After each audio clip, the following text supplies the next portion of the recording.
मुख्यमंत्री कोई भी बने, लेकिन उसको चलाया जाएगा अब गुजरात के हितों को ध्यान में रख के, क्योंकि गुजरात के लोग ये सुनिश्चित करेंगे कि आप गुजरात का हित बिहार के हित से ऊपर रहे। तो मैं अभी से आपको भविष्यवाणी कर देता हूं, बिहार से होने वाला पलायन नहीं रुकेगा, क्योंकि जो आदमी यहाँ मुख्यमंत्री बनेंगे उनकी चिंता होगी कि बिहार से 10-12 हजार रुपए में नौकरी करने वाले मजदूर इतने रहें कि गुजरात के फैक्ट्रियों में मजदूरों की कमी ना हो। जनसुराज बांका की ओर से और मैं अपने व्यक्तिगत तौर पर आपका धन्यवाद कर रहा हूं कि आप लोग समय निकाल कर आए हैं। जैसा कि आपने देखा होगा, कि आपको पता है, ये जनसुराज के संगठन से जुड़े हुए साथियों की चुनाव के बाद पहली बैठक थी।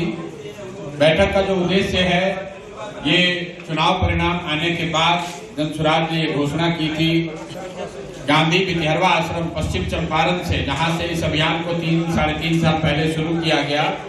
चुनाव परिणाम आने के बाद हम लोगों ने वहां एक दिन का मौन उपवास किया था और उस दिन ही ये घोषणा की थी कि बिहार बदलाव के जिस सपने को, जिस संकल्प को लेकर जनसुराज की शुरुआत की गई है, उस विचार और उस प्रयास में आने वाले समय में कोई कमी नहीं आने दी जाएगी।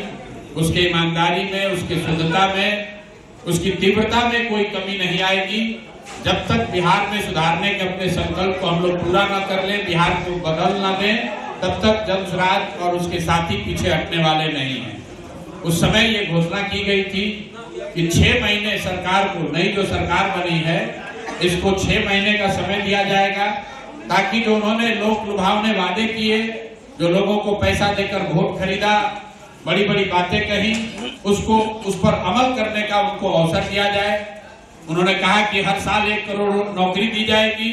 अब 6 महीने पूरे होने को आ रहे हैं, 1 महीने में कहीं नौकरी आपको नहीं दिख रही है, कहीं फैक्ट्री नहीं दिख रही है। पलायन पहले की तरह जारी है, भ्रष्टाचार जैसे था उससे ज्यादा ही है। न शिक्षा सुधरी, न स्वास्थ्य, न रोजगार। लेकिन हम लोगों ने कहा था कि 6 महीने का, जब जनता मालिक है, जनता ने उनको सत्ता में बैठाया है, तो 6 महीने का उनको समय दे रहे हैं।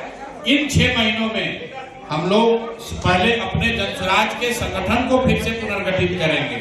तो अभी जो पिछले 4 घंटे से यहाँ चर्चा चल रही है, वो सिर्फ और सिर्फ संगठन से, इस विचार से जुड़े हुए उन साथियों के फीडबैक के लिए है कि पीछे जो हम लोगों ने प्रयास किया उसमें कहाँ चूक हुई, कहाँ कुछ कमी रह गई, ताकि सभी साथियों की भावना का, उनके अनुभव का, उनके सुझावों को समायोजित करके जनसुराज के संगठन को फिर से पुनर्गठित किया जाए। और अभी जो तय किया गया है कि आने वाले 3 महीने में, मतलब अप्रैल, मई और जून के महीने में जनसुराज के संगठन को हर स्तर पर फिर से पुनर्गठित किया जाएगा।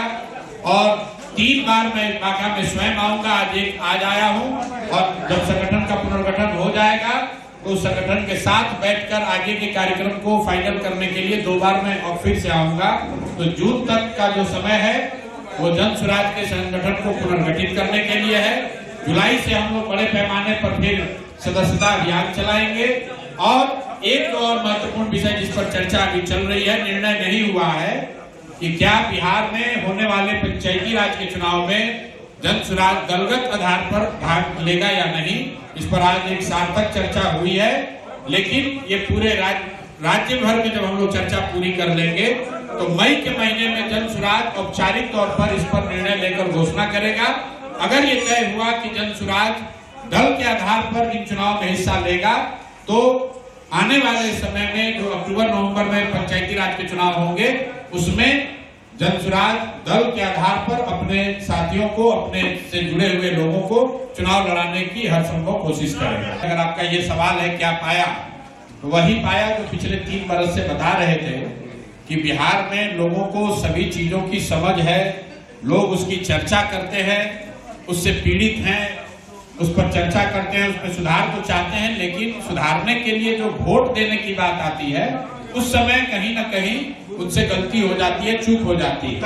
पहले लोग जाति और धर्म के नाम पर ये चूक कर रहे थे, लेकिन इन चुनाव में एक नया फैक्टर हुआ 10,000 रुपए का।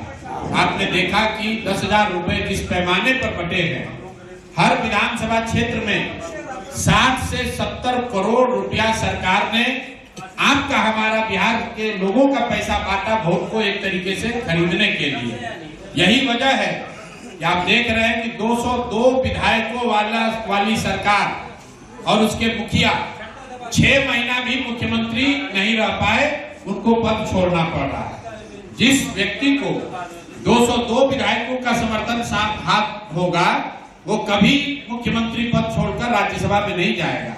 तो ये जो घटना हो रही है इस बात को प्रमाणित कर रहा है कि जो इस बार सरकार चुनी गई है वो नीतीश कुमार जी या एनडीए के काम या उनके लोकप्रियता के आधार पर नहीं है, वो 10,000 रुपए का प्रभाव है, इलेक्शन कमीशन ने जो मदद की उसका प्रभाव है, सरकारी तंत्र का जो दुरुपयोग हुआ उसका प्रभाव है। और ये सब कैसे हुआ? ये कुछ संभव हो पाया केंद्र में बैठी हुई भाजपा की सरकार ने प्रधानमंत्री अमित शाह जी के प्रयास के मदद से जो ये मैन्युफैक्चर्ड मैंडेट हासिल किया गया है, इसीलिए नीतीश कुमार को अपना पद छोड़ना पड़ रहा है। और अब बिहार में सत्ता में वो बैठेंगे जिसको मोदी जी चाहेंगे, अमित शाह चाहेंगे।